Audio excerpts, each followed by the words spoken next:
여러분 안녕하세요. 사진으로 돌아보는 지난 한 주간의 뉴스 클릭패스트 시작하겠습니다. 오늘은 어떤 사진이 준비되어 있을까요? 연합뉴스 사진부 한상균 기자와 함께하겠습니다. 한 기자 어서 오세요. 네, 안녕하십니까? 네, 이번 주는 어떤 사진 준비하셨나요? 네, 이번 주도 많은 사건들이 있었습니다. 그런데 특히 이번 주는 특이하게도 사진마다 아주 많은 이야기를 담고 있으니까 영화 같은 이야기들이 준비되어 있습니다. 함께 보시죠. 네, 영화 같은 이야기라고 하니까 참 기대되는데요. 얼른 첫 번째 사진부터 만나보도록 하겠습니다. 네, 젖소도 보이고요. 축사 농가 같은데 어떤 사진이죠? 예, 보면 이 지금 송아지가 있고 어떤 축사 같은데 우리가 좀 눈여겨볼 거는 이 축사 뒤에 저 작은 방이 보이실 겁니다. 네, 이 방이요. 네네. 어떤 방이죠? 근데 사진을 보면 어떻게 외관상으로 그렇게 보이지 않는데요. 이게 지난 토요일 날 촬영한 사진입니다. 그 청주시 청원구 오창읍에 있는 한 축사입니다. 근데 이곳에서 한 지적 장애인이 19년간 강제 노역을 한 것으로 알려져서 경찰이 수사에 나섰습니다. 저기 보이는 방이 그 지적 장애인 그 고모 씨가 살던 쪽방이죠. 네, 이렇게 축사 바로 옆에 있다 보면 냄새도 굉장히 심할 것 같고 또 해충도 살 것 같은데 어떻게 여기서 살 수 있다는 거죠? 예, 위치뿐만 아니라 그 내부 사진도 그렇습니다. 사진을 한번 보실까요? 네. 굉장히 좁은 방이네요. 네, 여기가 그 고모 씨가 살던 47살이죠. 고모 씨가 살던 쪽방인데 이제 넓이는 6.6제곱미터. 그러니까 가로 한 2 곱하기 3m 정도 되죠. 그래서 살림살이가 보시기에도 매우 단촐합니다. 근데 벽지도 안 바르고 시멘트로 돼 있죠. 보기엔 어떤 좀 창고 같아 보이기도 합니다. 네, 정말 거의 짐이 없는 상황이네요. 예, 고 씨는 이곳에서 이제 먹고 자면서 새벽부터 이제 소똥을 치우고 젖을 짜는 일을 했다고 합니다. 그래서 이제 축사 규모가 2만 제곱미터에 달할 정도로 커서 하루 일과가 그렇게 녹록지 않은 중노동의 연속이었다고 합니다. 네. 이런 환경 속에서 일을 제대로 못하면 또 이제 끼니를 이제 이어가지 못하고 또 얻어맞기도 하고 이렇게 아주 안 좋은 생활을 한 걸로 경찰은 보고 있습니다. 네. 이 중노동을 한 것도 속상한데 이런 곳에서 생활을 했다는 게 참 기본적인 인권 자체를 존중하지 않은 거 아니겠습니까? 더 화가 나는 건 이렇게 일을 시키면서 19년 동안 임금을 단 한 푼도 안 줬다고 하더라고요. 예, 축사 주인 그 68살 김모 씨에 따르면요. 지난 1997년 여름에 그 소 중개업자가 고 씨를 데려왔다고 해요. 그래서 이제 얼마간의 사례금을 건네고 이제 이 고 씨를 받아들였다. 그래서 네. 젖소와 한우 이제 44마리를 키우는 그 축사에서 일을 시켰다. 근데 이제 무임금으로 했다고 합니다. 장애인 고 씨가 결국 지난 14일에 가족들과 재회를 했잖아요. 여기서 서로 부둥켜 안고 엉엉 울었다고 하는데 너무 가슴이 아팠던 게 강제 노역을 했던 축사랑 고 씨의 집, 어머니 집이 불과 15km밖에 떨어지지 않은 곳이었다고 해요.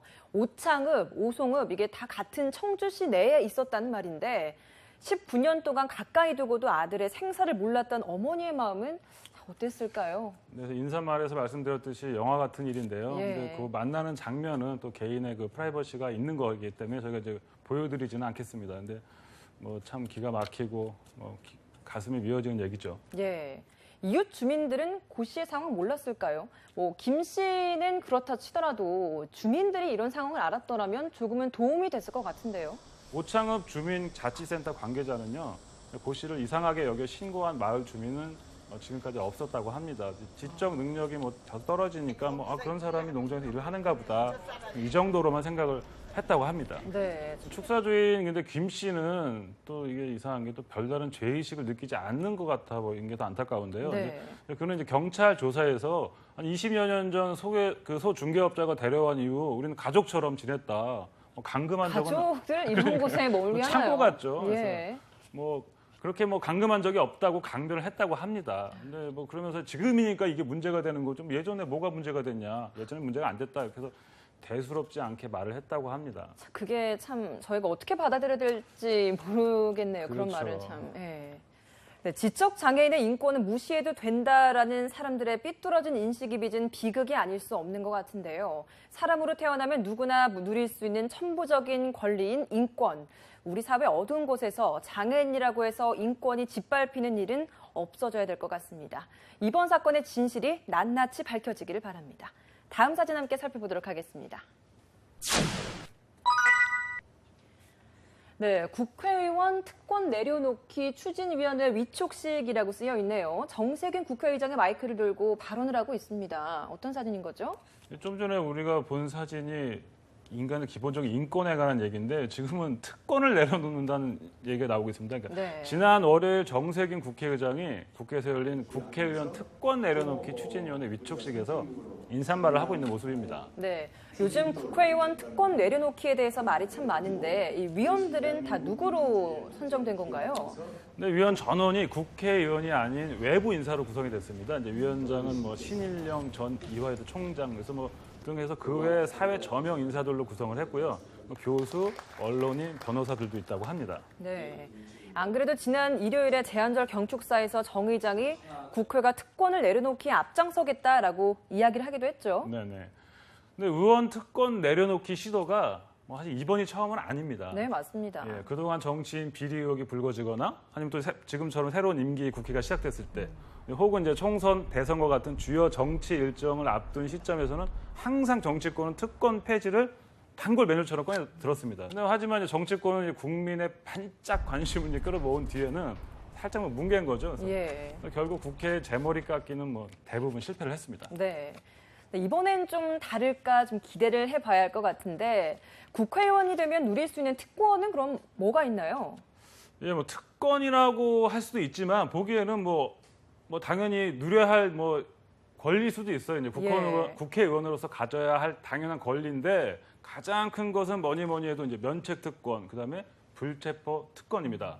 근데 면책 특권은 이제 국회의원이 이제 국회에서 직무상 행한 발언과 표결에 대해서 국회외에서는 이제 책임을 지지 않는다는 거예요. 그리고 이제 불체포 특권 같은 경우는 현행범인 경우를 제외하고는 회기 중에 국회 동의 없이 체포 또는 구금되지 않는다는 것을 말하는 거죠. 네. 특히 면책 특권에 대해서는 여야가 입장이 엇갈리고 있는 상황인데 정치적인 이해관계가 여기에 포함된 거죠. 그렇죠. 이제 여야의 입장이 다른 건데요. 이제 면책 특권 폐지의 경우는 여당은 무책임한 허위 폭로, 명백한 허위 사실 유포 등 이런 오남용을 방지해야 된다는 입장이고요. 네.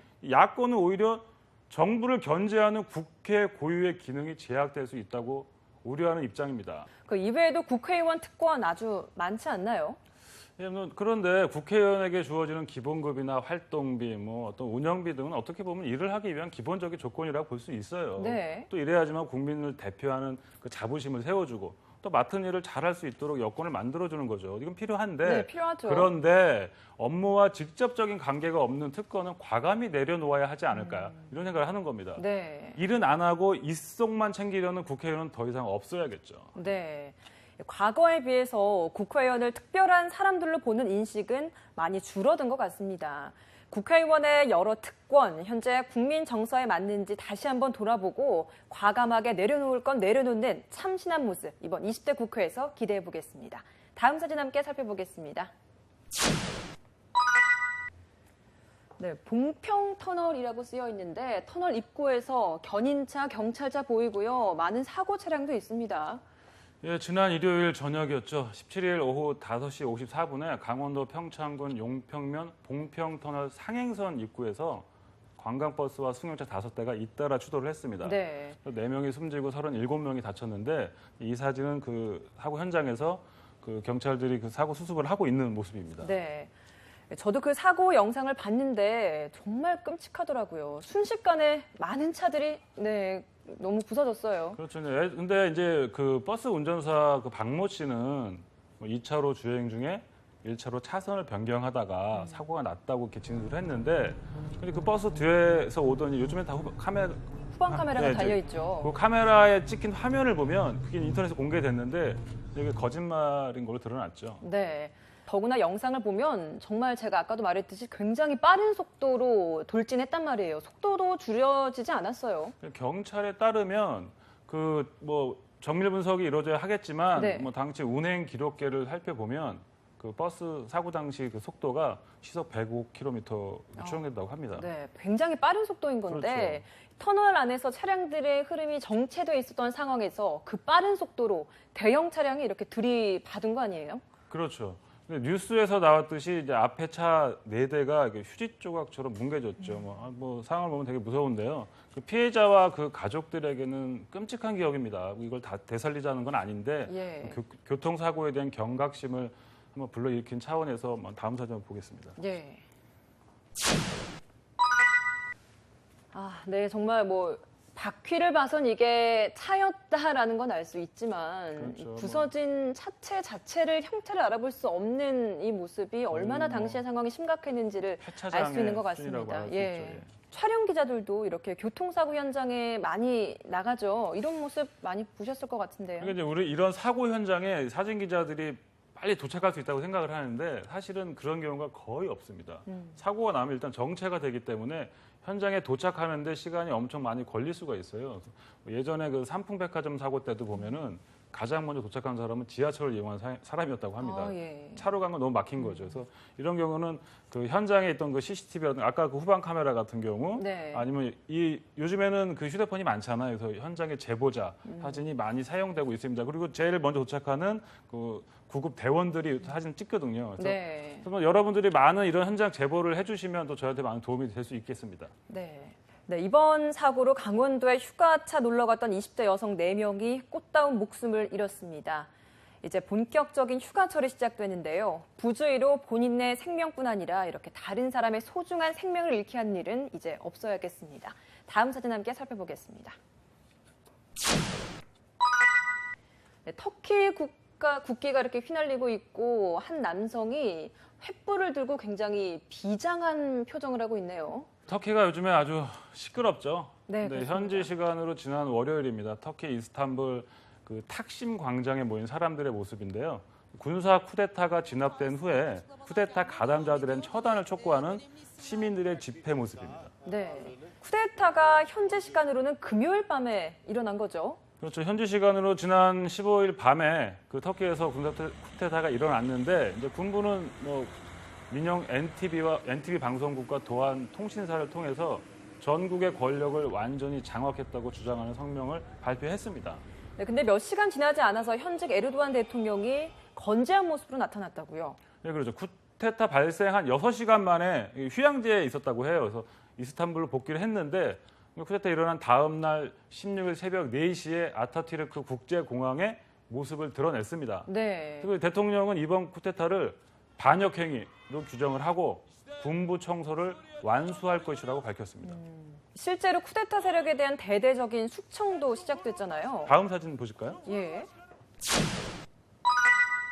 네, 뭐 많은 사람들이 비를 맞으면서 한 대 같은 길을 향해 가고 있네요. 여기 보니까 좀 얼굴이 다친 분도 보이고요. 네, 표정이 뭐 밝지가 않죠. 예. 네, 쿠데타에 연루된 용의자 그 군 장성과 판사, 검사, 뭐 장병단 7,500여 명 이상을 체포해 잡아가뒀다고 이날 비날리 이을드룸 총리가 밝혔습니다. 네. 19일에는 교사와 공무원 2만 4천 명을 해임하기도 했다고 합니다. 근데 이상한 거는 좀 이렇게 기다렸다는 듯이 일사천리로 네, 그것도 막 한 번에. 그러니까 네. 뭐 대규모로 진행이 되죠. 그래서 그런 것 때문에 이제 쿠데타의 배후로 지목된 제미 이슬람 학자 귤레는 아니 이번 쿠데타는 그 대통령이 자작극으로 한 거다 이렇게 주장을 하고 있습니다. 네. 또 쿠데타 발생 때 민주주의를 지지한다면서 군부의 움직임에 반대했던 뭐 그런 표명을 했던 유럽 국가들도 그 자작극 논란에 좀 피해 숙청까지 또 거론되자 이제 터키의 자제를 촉구하고 있는 상황입니다. 네. 피해 숙청, 뭐 단어만 들어도 정말 끔찍한데 촬영 기자들 같은 경우에는 이런 쿠데타 현장이나 분쟁 지역 그리고 또 그 재난 지역 같은 경우도 종종 많이 촬영을 가지 않나요? 그렇죠. 뭐 우리나라에서는 그 재난 지역은 많이 가는데 분쟁 지역은 가는 경우가 좀 조금 드뭅니다. 근데 몇 번 갔다 온 사람들 얘기 들으면 뭐 진짜 영화 같다고 해요. 뭐 포탄이 떨어지고. 근데 제가 아는 어떤 외신 기자는 그 분쟁 지역에 갔는데 그 동료 기자하고 이제 얘기를 한 거죠. 그럼 너는 이쪽으로 가고 난 이쪽으로 가서 뭐 커버를 하겠다 했는데 그렇게 헤어지고 나서 한 5분 10분 뒤에 그 반대쪽으로 간 사진 기자가 총에 맞아 죽은 일이 있었어요. 네. 다른 외신 기자도 너무 가슴 아파해서 그러니까 근데 사실은 사진 기자보다 일반 사람들이 더 노출이 되죠. 네. 근데 어쨌든 뭐 그러한 예도 보면 뭐 사진 기자들도 본의 아니게 그러게요. 위험에 노출된다고 볼 수 있죠. 네. 네, 아무튼 우리에게는 형제의 나라라고 불리면서 좋은 관계를 유지하고 있는 터키. 앞으로 이번 사태가 어떻게 진전될지 우려 섞인 관심이 집중되고 있습니다. 그럼 다음 주제로 함께 넘어가 볼까요? 잔디밭 같이 보이는 곳인데 어린아이가 여기서 밝게 웃으면서 헤엄을 치고 있어요. 네. 제가 보기엔 정말 그냥 잔디밭이나 무슨 풀밭 같은데 이 제목이 바다가 녹색으로라는 제목이에요. 근데 이거 뭐 바다로 안 보이죠? 근데 사실은 바다가 맞습니다. 이 바다예요. 녹색이 녹조인 거예요. 그래서 여기 중국 산둥성의 칭다오인데 칭다오 유명한 데죠. 예. 네, 뭐 칭다오면 휴양도시 그리고 요즘 그 맥주가 유명한 그렇죠. 그 도시 아닙니까? 맥주가 아주 좋은 계절인데요. 네. 그렇게 깨끗한 도시로 유명한 칭다오인데 여기 칭다오 그 내항에 그 자오저우만이라고 있습니다. 거기에 이제 대규모 녹조가 발생을 해서 바다와 해안선 일대를 뒤덮은 겁니다. 녹조라고 하니까 그렇게 깨끗해 보이진 않는데 이 아이는 굉장히 활짝 밝게 웃고 있어요. 애들은 되게 좋은 것 같아요. 다음 사진도 한번 볼까요? 네. 근데 여기서도 아이들이 굉장히 밝게 웃고 있어요. 오히려 녹조를 좋아. 몸에 덮으면서 장난을 치고 있네요. 우리 스튜디오에서 뭐 베이비 사진 찍는 것처럼 네. 그런 것인데 이게 사실 녹조는 인체에 그렇게 피해를 주지는 않는다고 합니다. 그래요? 오히려 녹조가 그 물 생태계 유지에 아주 필수적인 역할을 하는데요. 문제는 이렇게 너무 많으면 이제 그 물 속의 산소 농도를 떨어뜨리는 거예요. 근데 물고기가 네. 죽겠죠. 그리고 이제 다른 뭐 악취를 동반하기도 되는 겁니다. 올해가 근데 이렇게 녹조 현상이 심한 게 처음은 아니지 않나요? 예, 지난 2008년부터 계속되고 있는데 그 매년 6월, 7월에 녹조 현상이 반복되고 있다고 합니다. 그래서 올해도 100제곱킬로미터가 넘는 면적에 녹조가 생겼다고 합니다. 그래서 다음 사진 한번 보실까요? 네. 네, 뭔가 굉장히 넓은 면적에 넓은 이불을 펴놓은 것 같아요. 근데 이불 여기 속에 들어가는 뭐 보니까 솜 같기도 하고요. 여기 뭐 결도 있는 걸 보니까 파도 같은 그대로 이렇게 녹조가 쌓인 건가요? 녹조 소보로빵 같은 그런 녹조 느낌이 솜사탕 약간 이런 예, 느낌도 예. 나는데요. 네, 칭다오시 당국 자체에서도 참 걱정이 심할 것 같은데요. 예, 그래서 칭다오시는 그래서 녹조재 황색 경보를 발령했다고 합니다. 2008년 이후 매년 예산과 인력을 투입해서 녹조를 제거하고 있다고 합니다. 다음 사진 한번 보실까요? 네. 네, 이렇게 뭐 덤프 트럭이 동원돼서 치워야 겨우 녹조가 해소되나 봐요. 근데 여기 보면 사람들이 많아요. 제가 볼 때는 진짜 이 지역 사람들은 이 녹조를 즐기고 있는 것 같아요. 이게 뭐가 안 좋으면 이렇게 아이들이 또 많이 오는데 이렇게 네. 하지 않겠죠. 그럼 일부 아이들은 놀고 있고 또 시 당국에서는 이렇게 녹조를 청소를 하고 뭐 이런 게 같이 이루어지는 근데 이 건가요? 녹조를 치워서 예. 이걸 뭐 그냥 버리고 하는 게 아니라 이 걷어들인 녹조는 비료나 동물 사료, 그다음 식품 첨가물로 활용하는 것으로 알려져 있습니다. 네. 식품 첨가물 정도 뭐 그렇게 유해하지 않다는 거죠. 그러게요. 그런데 그럼에도 불구하고 일각에서는 근본적인 문제 해결책은 없다라는 지적을 하고 있는 거예요. 이제 뭐 중국 해양대학교 리우타오 교수는 녹조는 바다의 질소와 인을 흡수해서 정화하는 효과가 있지만 방치하면 죽은 녹조가 바다를 오염시킨다고 말을 했습니다. 네. 처음 녹조가 발생한 2008년 이전과 이후의 여러 가지 상황을 종합적으로 비교하고 분석을 해야 원인을 잘 알 수 있을 것 같습니다. 워낙 범위가 넓어서 걱정이 되긴 하는데요. 수거 작업도 잘 이뤄졌으면 좋겠습니다. 네, 여기까지 오늘 저희가 준비한 사진 모두 살펴봤습니다.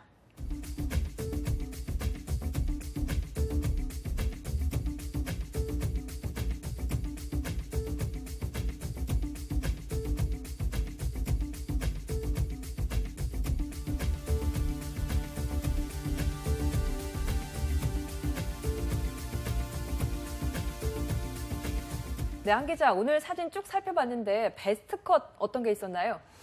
저는 뭐 여러 드라마틱한 사진이 많았는데요. 그 장애인이 살았던 그 조그만 쪽방을 베스트 컷으로 뽑고 싶습니다. 왜냐하면 지금 국회의원은 뭐 특권을 내려놓겠다고 이렇게 얘기하고 있는데 우리가 한편에서는 지금 가장 기본적인 인권조차 지켜지지 못하고 있는 상황이 좀 안타까워서 우리 주변을 한번 돌아보자는 마음으로 그 사진을 베스트 컷으로 골랐습니다. 사진으로 살펴보는 한 주간의 뉴스 클릭 베스트 컷. 다음 주에도 더 재미있고 의미 있는 사진을 가지고 찾아뵙겠습니다. 시청해주신 여러분 고맙습니다.